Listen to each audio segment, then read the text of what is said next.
Greetings. Hi, I'm Arnold Stalk. This is another version, and welcome to Ending Homelessness in America, the YouTube narratives. And these YouTubes have been done by me so that I can break the books into pieces and paragraph by paragraph and essentially have an archival tool and a reference manual, much like you have in your car. When something goes wrong with the car, you want to know more about it, you look it up in the reference manual. That's exactly what this book is about. It's available on Amazon for the whopping price of $2.95. That's the minimal amount that Amazon will let you sell something. I'm very grateful to Amazon for this format. It helped me get my thoughts together, and it's kind of difficult when you're putting 50 years of your life, of your professional life together in a book. It's kind of daunting and intimidating, but once I got past that and the first day, it became a real source for me to collect my thoughts and organize them in a methodical manner. And this is a kind of like a fireside chat, these sessions. They're no more than 10, minimum 10, no more than 13 minutes, 14 minutes at the most. And every time we deal with a subject, like the one I'm going to deal today, I give you links, I give you the websites to go, where we got the information from, how to disseminate it, and how to do it in a manner in which you can make yourself feel like you're doing something well. And by the way, if you want to get something done quick and feel good about it, grab some non-perishable food items from your pantry, soups, mac and cheese, instant grab and goes, energy bars, take them down to your local food pantry. If you have some time, volunteer there. Also fill some food bags and food boxes and really get entrenched and in touch with who you are and how good you'll feel after you'll help someone. I almost guarantee you when you leave there, you'll feel really good. This segment is called A New School, Big Dreams, Curiosity, and Persistence. You see me look a lot reference to my left and to my right. These are very obviously informal sessions. Like I said, I just want to sit around like we're just talking and chatting. And we cut it off exactly. We hopefully don't go on too much. I'm just taking information from the book. So today's issues, the new school, is called The New School, Southern California Institute of Architecture. I was very lucky to find this. I stumbled onto it like I have many things in my life. The right people at the right time, the right click can change your life. And it's called SciArc. SciArc certainly changed my life. And going back a way bit, when President Kennedy said, ask not what your country can do for you, ask what you can do for your country. I'm all about getting into action. I don't go around quoting people and having metaphors and other types of words that don't mean what they used to mean. We talk real plain English here, folks. So, and the book, this covers about from page 22 to 38. And I go quick. I go right through it. So, first day at SciArc, I was very, very interested in why people are so poor. Why are they poor? I worked for my father in a paint store in Huntington Park. Why does poverty exist and other people don't experience that was always a question in my mind, and later became an obsession, which it still is, by the way. So SciArc is sci-arc.edu, sci-arc-edu. It was an experiment, really, and I didn't know what the hell I was doing at the time, but I knew I was in the right place. My heart told me I was in the right place. And so there was about 75 students, 50 to 75 students when the school started. They have several hundred now. When I was there, it was located and we were in Santa Monica, pretty close to the beach. Great place, really nice place. And the facility was a mess. We worked on it ourselves. The students rehabbed the building. The reason I'm telling you this is not to recite my resume, but I'm telling you this is because if your heart feels like you're doing the right thing, follow it. It's always worked for me. And so in the book, I got a lot of old pictures and things like that, which are really good. So the school allowed me and other students to pursue interests in areas that piqued our curiosity. Mine became affordable housing. And affordable housing's been my goal and my obsession. Good coffee. And my obsession for many years. A gentleman named Ray Cappy and his wife Shelley sort of took me under their wings. Ray was the founding director.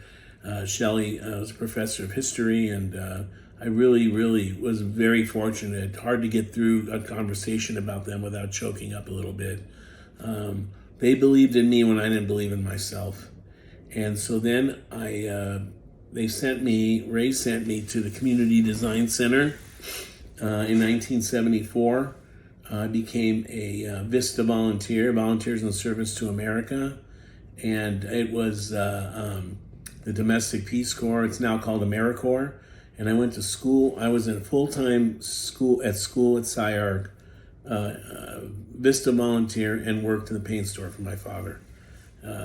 I've been at that pace up until the point that I got COVID my whole life. And I'm very grateful for the Cappies and for all the other people at SciArc that helped me along my path. And what it did is it introduced me on how to be a professional, how to do what you believe in, and sitting on the cutting edge is what SciArc was all about. SciArc likes for the teachers to be on the cutting edge and the students. It was pass-fail, and so I started working, and you got to work harder when it's pass-fail, by the way, believe it or not. Got to work that twice as hard. And I started working on projects. My first project was a methadone clinic for heroin addicts on Skid Row. Go imagine, kid out of the suburbs. And for Volunteers of America, it was a great project. And I learned a lot every step of the way. I did other projects under the guidance of registered architects and planners. And SciArc, the school, is now 50 years old. I can't believe it. Just celebrated their 50th birthday. I was there the first day wondering what the hell I was doing, to be honest with you. I had no idea what I was doing. I thought architecture was just a bunch of skyscrapers and older men that had big egos. Pretty much on course. Hasn't changed all that much. And so I'm a big believer in making something when you don't have it. In other words, get involved, plug in, hang around the winners, hang around people that come to believe in you as a person. Sounds pretty corny, but it's pretty true. I've always been very, very lucky, thank God, to have been around people that have been pivotal in my life. Ray Cappy's one of them. And just learning how to disseminate information in the school was an amazing think tank. Pushed you to think and think and think. And I wasn't the best designer there by any stretch of the imagination. In fact, I came there from community college, so I was at an immediate disadvantage in the school. And I worked really hard at it. I struggled, still struggle with design, but I really enjoy it. I really enjoy, when I say design, I enjoy the design of programs, of putting people together. And that's the first time that I had discovered through another teacher at the school about thinking about structures that are different. If I held my hands up like this to you now, you'd probably think, well, he's doing it in the shape of a house because most of our roofs look like this. SciArc taught me to take all the rules, read them, study them, learn them really well, and throw them the hell out. And make your own, be your own person. And it's really hard to explain that of how it works. You just kind of, it's like a process, a methodology of learning, constantly learning, asking questions, seeking. Showing up's 90% of it, by the way. Showing up is 90% of the game.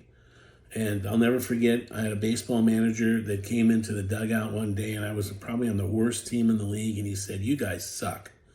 And he said, "You know what? 90% of this game is in your head. It's all about your attitude. And I was a little kid, I'll never forget that. And I think about that gentleman, Manny Oliveira, a lot because he said more in one sentence than a lot of these overpaid, hoity-toity, overeducated, I call them verbal acrobats. And 90%'s in your head. So I pushed through, and I ended up working on several projects in South Central LA, and in Watts, and in Compton, and East LA, and then which led up to me training. My mind was trained to then go into the nonprofit world. I didn't know what a nonprofit organization was until two students that were mine. I went on to teach at the school for 14 years, by the way. And I went on, two students had said to me, you'd be perfect to start a nonprofit organization. I remember like it was yesterday. Annie and I forget the other young lady's name. They're actually older than me, and I was teaching. And so I looked it up, and I thought, that's something I really want to explore, because nonprofits can do things that for-profits can't, and vice versa. If you look in the book and you go through the book, there's references at each point, as I said early on, where you can find funding, where you can find programs, where you can find how to put a board of directors together, how to put a development team together. A lot of how-tos and specifics, because that's the whole reason for writing the book. Replication is extremely important to me. Doing something that hasn't been done before and having others look at it and take it like a kit of parts is what really fascinates me, and what led me into developing eventually and building converted and repurposed and recycled ocean container houses. We'll get to that in a few more YouTube special videos. That's about it for now. Thank you very much for tuning in to this segment of my very, very early career and how I got into the Domestic Peace Corps and became a real field volunteer. Always get involved. You know, one of my big sayings to myself is educate, duplicate, replicate, and build it. Always be the advocate. Always be that person that's out front in a positive way. We've lost our way with positivity. And there's a real propensity to make fun of people, to have all these catchy little phrases, to get on news cycles, and to get yourself into a YouTube, whatever they call it, going viral. To me, when something went viral, it means I had a stomachache. I need a Pepto-Bismol. Now, everybody wants to get viral, so they act out like a clown. We try not to do that. Sometimes it doesn't come off too well. But that's what it is all about to me.